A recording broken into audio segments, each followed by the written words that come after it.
Shalom bien-aimés dans le Seigneur qui nous suivez aujourd'hui encore sur One TV, la télé qui vous présente Jésus-Christ le seul Dieu véritable. Mes frères et mes sœurs, je suis dans la joie de vous voir encore en ce jour pour que nous puissions partager la parole de Dieu. Que la paix soit dans vos maisons et que le Seigneur, le Dieu Tout-Puissant, puisse vous accorder sa bénédiction. Comme vous le savez, c'est votre tranche trompette du sanctuaire. Nous sommes en train de parler des 4 visages de l'adoration. Notre sujet que nous avions commencé il y a quelques semaines s'intitule les 4 visages de l'adoration. Nous avions pris la lecture dans le livre de l'Apocalypse au chapitre 4. Au chapitre 4, là où il est écrit ceci, Apocalypse 4, à partir du verset 6, où il est écrit: devant le trône, c'est comme une mer de verre, semblable à du cristal. Au milieu du trône et tout autour du trône, 4 êtres vivants, remplis Dieu devant et derrière.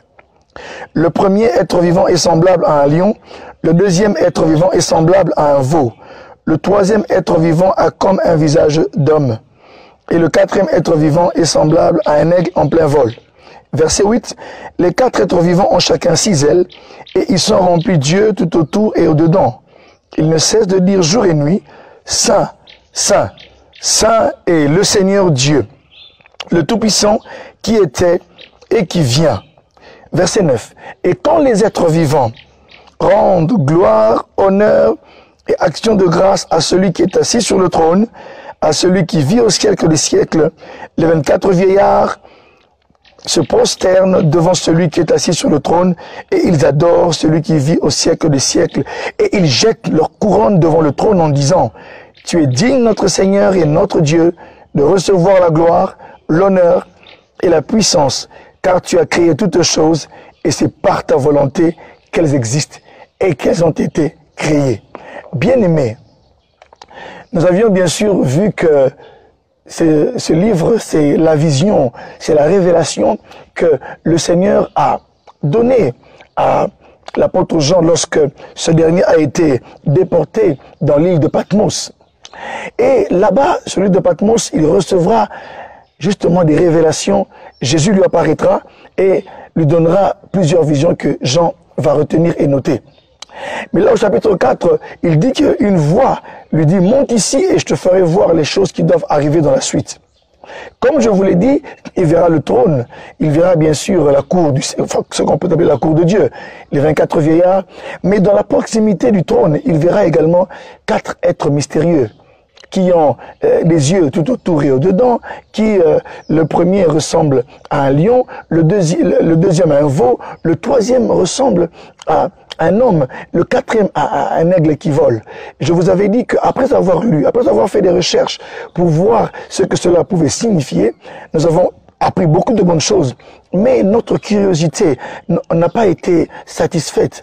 Mais c'est en servant le Seigneur, durant les temps de prière, de lecture de la parole de Dieu, en servant le Seigneur au sein de l'Église, et le Seigneur nous a aidés à comprendre que ces 4 êtres vivants, parmi tout ce qu'ils peuvent représenter, ils représentent également 4 visages de l'adoration, ou 4 visages dans l'adoration. C'est pourquoi, bien-aimés, j'avais entrepris de vous parler, bien sûr, de ces 4 visages-là de l'adoration. Le premier que j'ai abordé était le lion. Je vous avais dit que lorsqu'on parle du lion, on fait allusion à la royauté. Et qui dit royauté dit autorité, règne et puissance, force.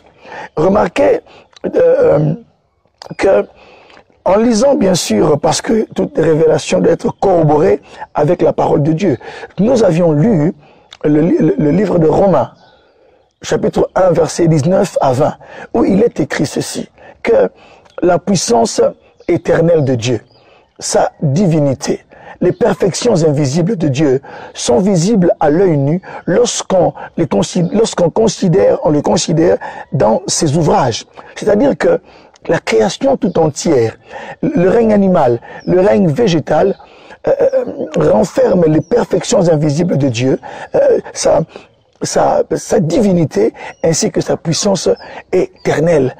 Alors, comme il y a bien sûr ici il y a l'aigle, il y a le veau, il y a l'homme, et il y a le lion. C'est qu'il y a des perfections invisibles que nous pouvons examiner par rapport à la parole de Dieu.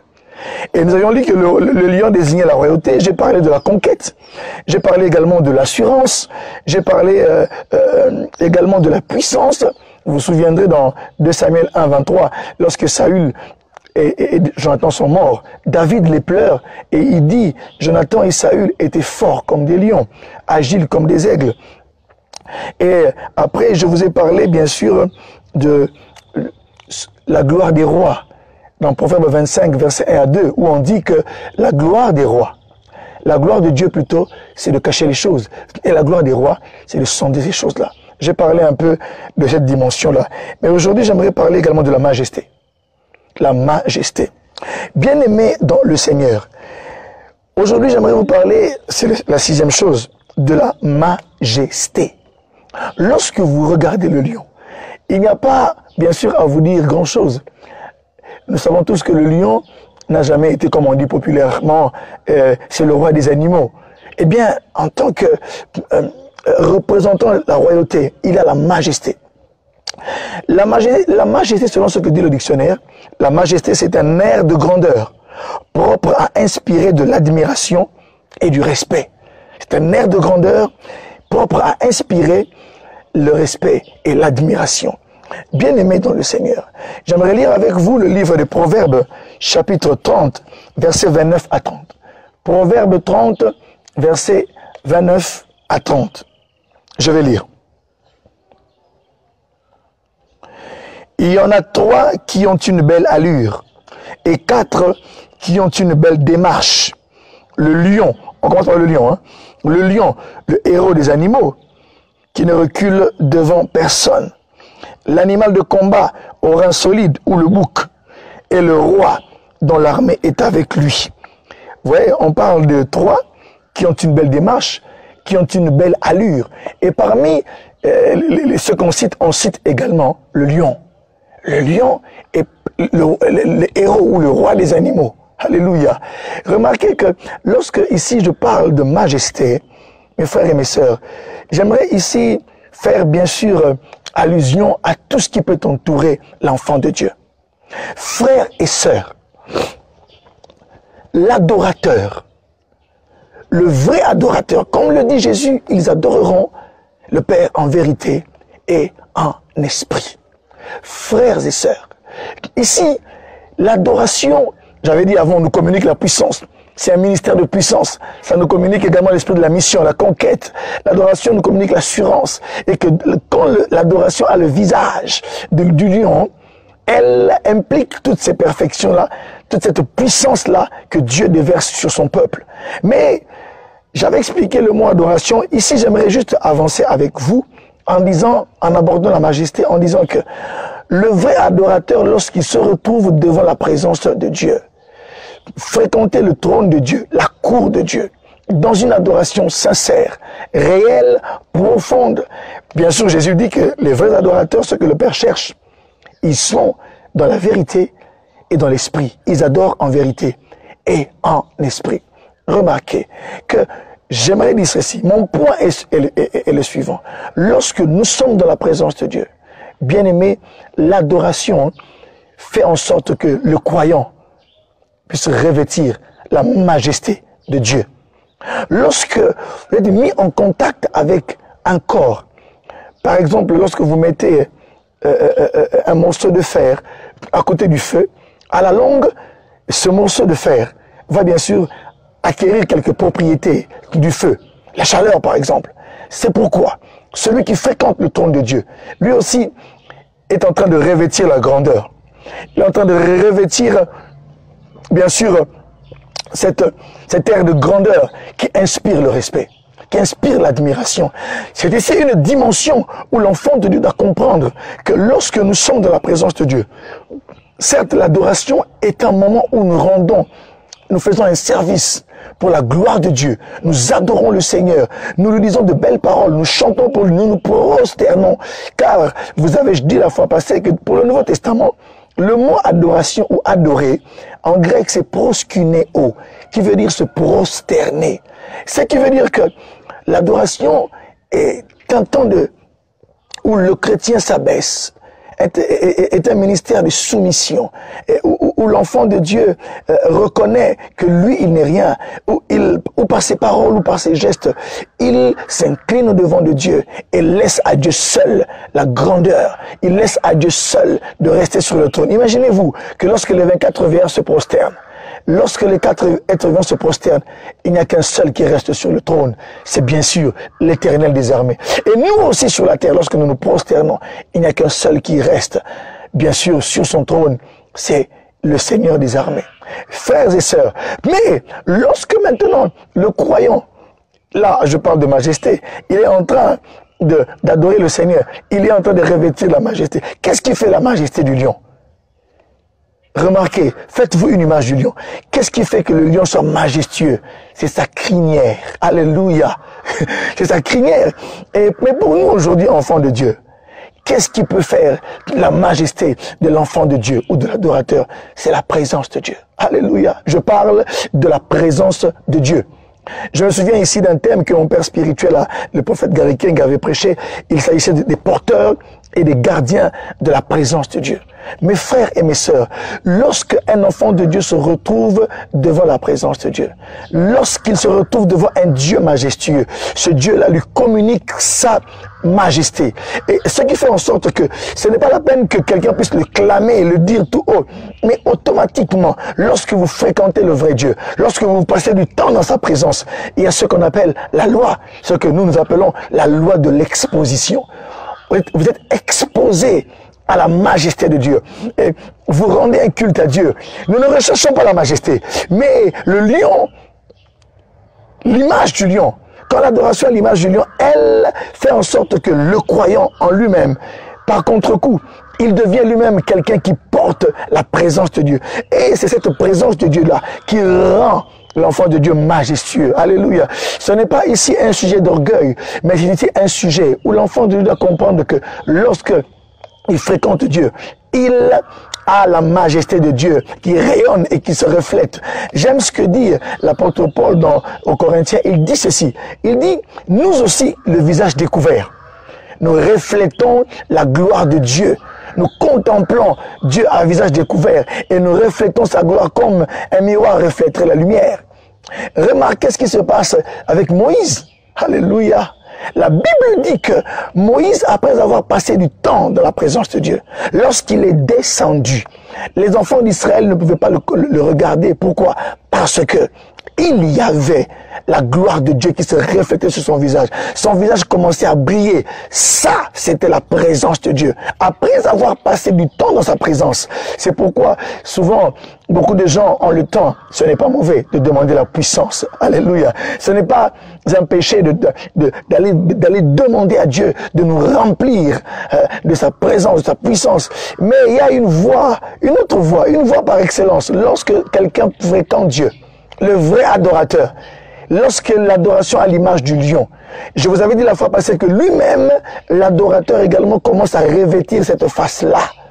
Il devient comme spirituellement, comme un lion. C'est pourquoi, mes bien-aimés, remarquez que Moïse lui-même a commencé à mettre un voile sur son visage parce que les enfants de Dieu voyez justement cette gloire-là, cette lumière, cet éclat, cette majesté-là qui rayonnait de lui. Mais lorsqu'il se présentait au devant de Dieu, il se dévoilait. Alléluia.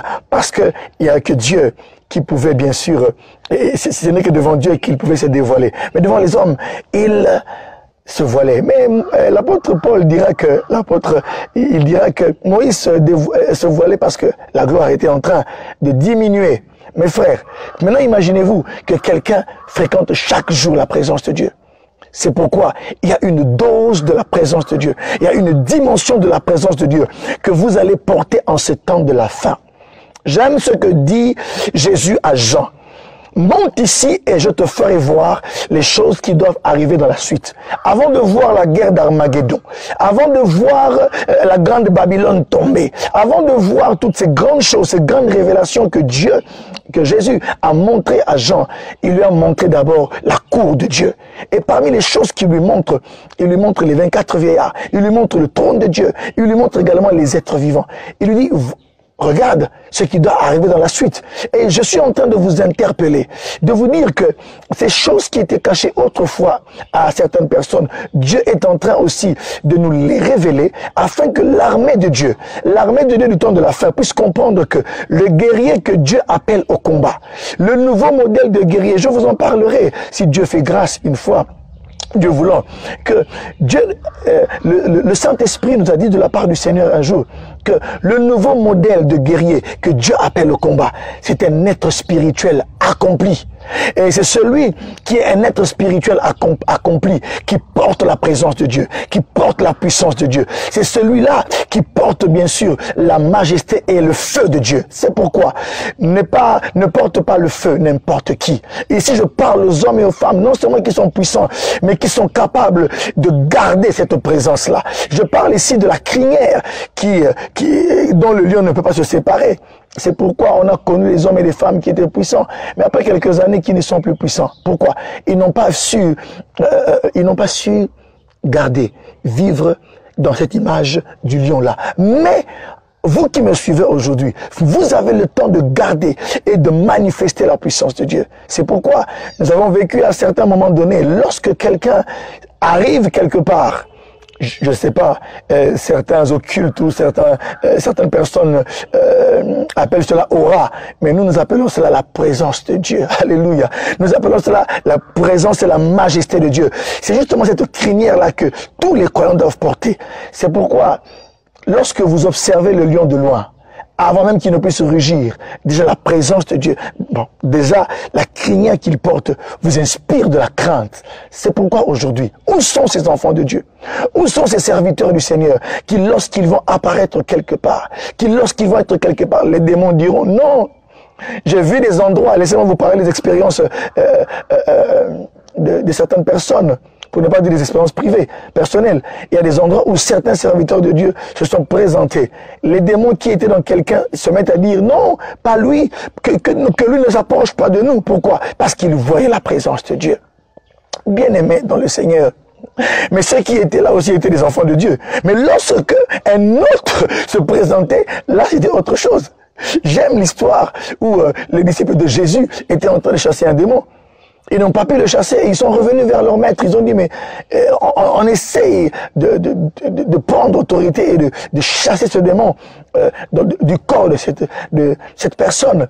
Mais Jésus leur a dit, il y a cette sorte de démon ne sort que par le jeûne et par la prière. C'est pourquoi, mes frères et mes sœurs, il y a des jours où nous demeurons dans la présence de Dieu et la majesté de Dieu va vous revêtir. J'aimerais dire à quelqu'un qui me suit qu'il est temps que vous cherchiez à demeurer dans la présence de Dieu. Il est temps que vous puissiez prendre conscience que le feu de Dieu, que la présence de Dieu, vous devez l'apporter. C'est l'un des attributs du lion, c'est de porter bien sûr la crinière sans s'en débarrasser. Le temps est venu où, depuis qu'on vous connaît, il y a 5 ans, 10 ans, 20 ans, que vous portiez toujours la présence de Dieu.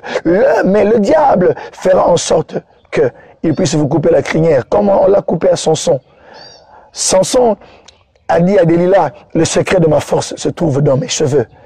Mes frères et mes sœurs, l'ennemi fera en sorte que vous, serviteurs de Dieu, que vous puissiez pécher. L'ennemi fera en sorte que vous puissiez désobéir à Dieu.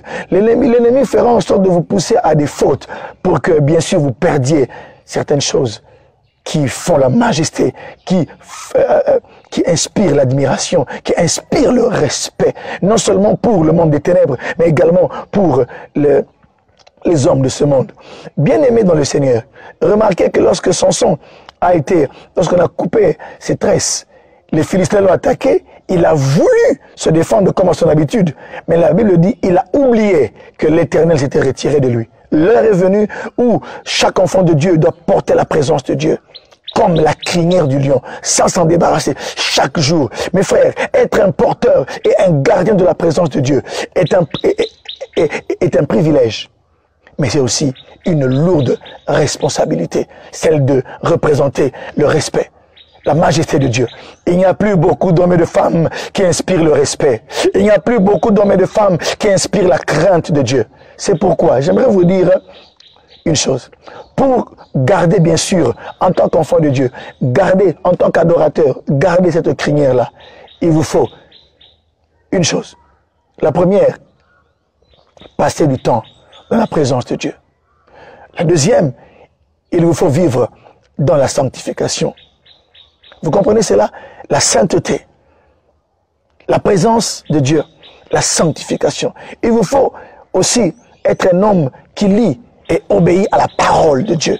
Un homme qui a le temps de méditer la parole, car Dieu est dans sa parole. Ces trois choses-là peuvent vous aider, mes frères et mes sœurs.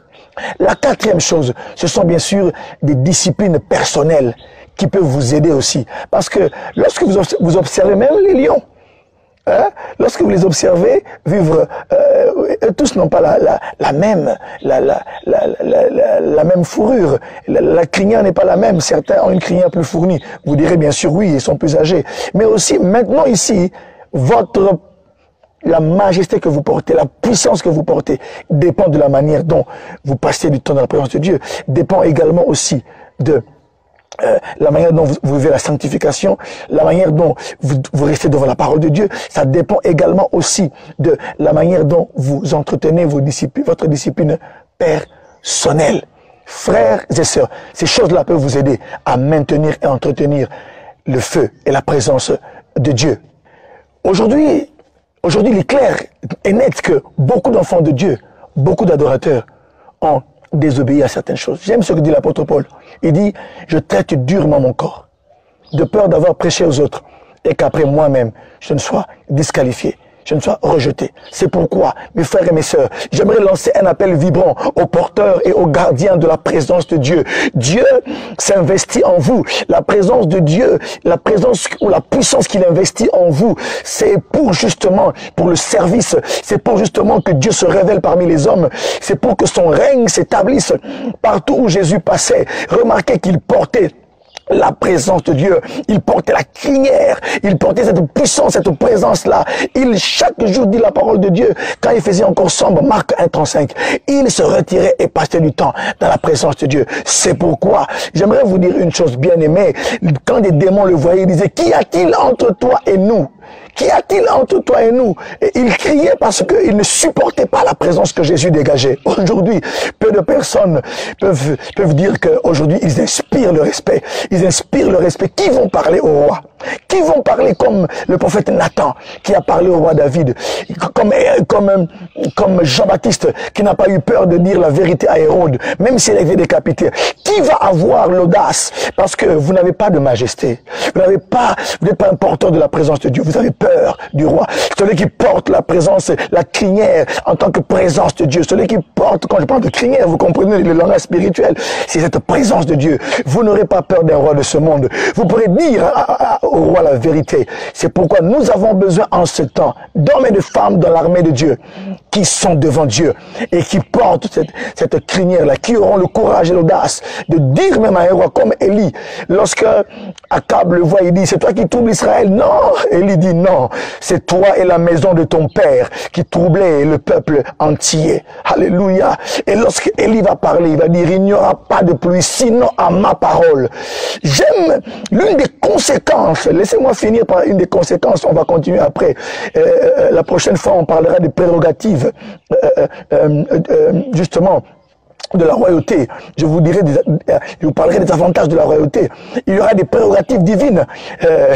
Mes frères, la royauté vous donne des prérogatives de Dieu.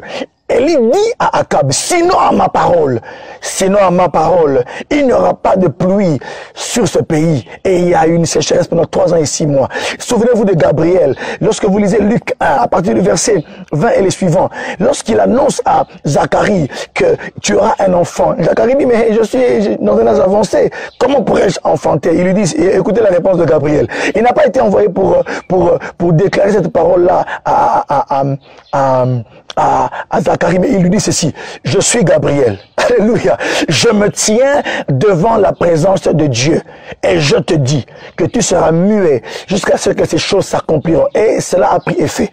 C'est pourquoi, mes frères, celui qui porte la présence de Dieu a le pouvoir de fermer les choses, a le pouvoir de les ouvrir, comme dit la parole de Dieu. Ce que vous lierez sur la terre sera lié dans le ciel, ce que vous délirez sur la terre sera délié au ciel. C'est pourquoi le temps est venu où des hommes et des femmes doivent non seulement sortir de la présence de Dieu comme ils étaient, non.